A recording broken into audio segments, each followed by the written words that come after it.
She drained our entire bank account for a man I didn't even know existed.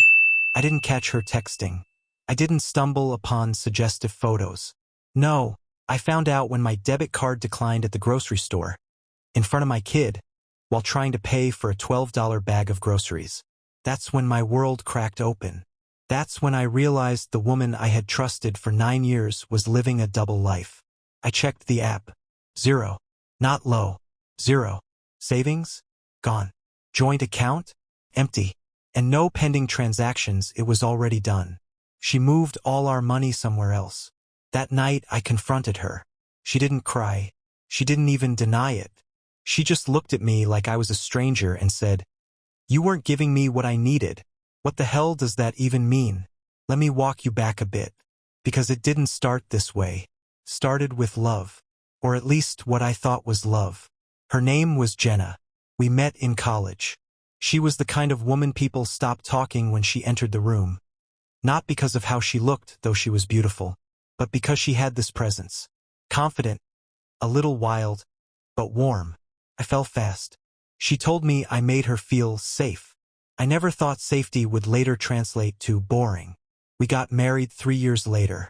Small wedding, a little apartment, built everything from scratch.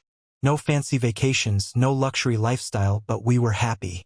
Or at least I was. About 5 years into the marriage, I noticed something changing. Not obvious at first. It was subtle.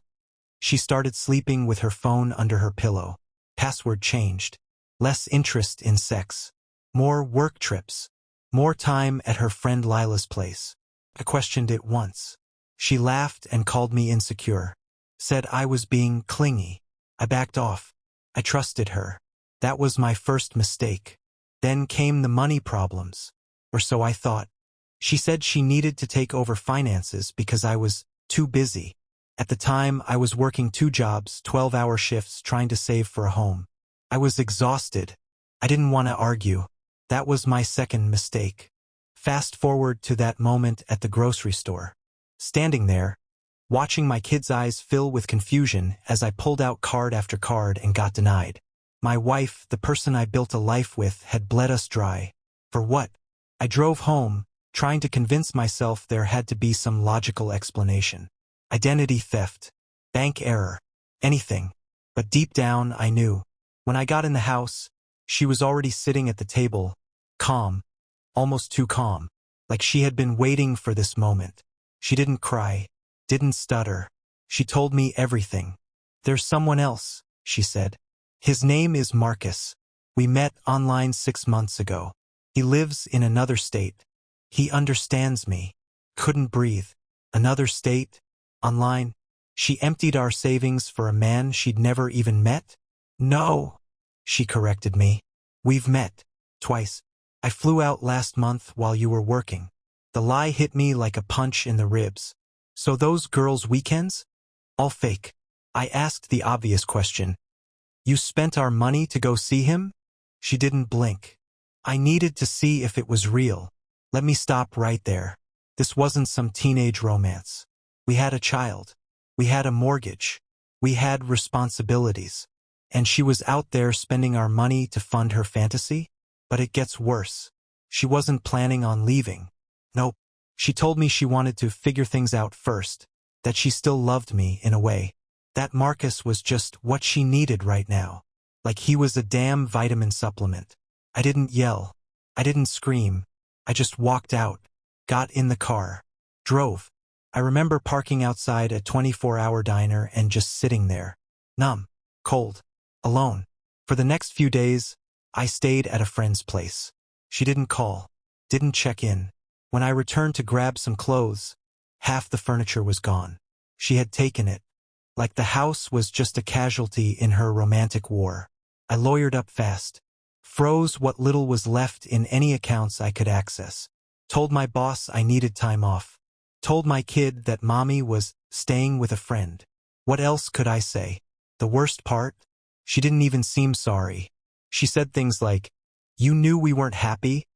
And this isn't just about money," as if that excused betrayal. I found out later that Marcus? Yeah, he had a wife too. And kids. He wasn't planning on running away with her. She was just his side project. When Jenna found out, she tried to come back. Acted like nothing happened. Brought my favorite beer. Made dinner. Said she made a mistake. But it wasn't a mistake. It was a series of deliberate decisions. She drained our bank account. She lied to my face. She used me. I didn't let her back in. The divorce was messy. She fought for custody even though she had no stable income, no home, and no shame. The judge saw through it. I got primary custody. Months passed. Then one night, I got a message from her. Can we talk? I ignored it. See, there's a difference between forgiveness and stupidity. I wasn't going to play savior to someone who lit our life on fire just because she got cold in someone else's arms. And here's the part no one tells you: healing isn't cinematic. There's no background music. No epiphany in the shower. It's slow. It's quiet. It's you, alone, in a half-empty apartment, learning how to cook for one. It's grocery shopping with your kid, this time with your own debit card. Knowing there's money because you earned it. Alone. That's real closure. I don't know where she is now. Last I heard, Marcus ghosted her. She tried dating some other guy. Didn't last. My kid sees her sometimes on weekends, but she doesn't talk much about her life. I don't care anymore. What I do care about is this. Don't ignore the red flags. Don't give up control of your life because you're tired. Don't assume it's just stress. Trust your gut. Because if someone's willing to betray you once, they've probably rehearsed it in their head a dozen times.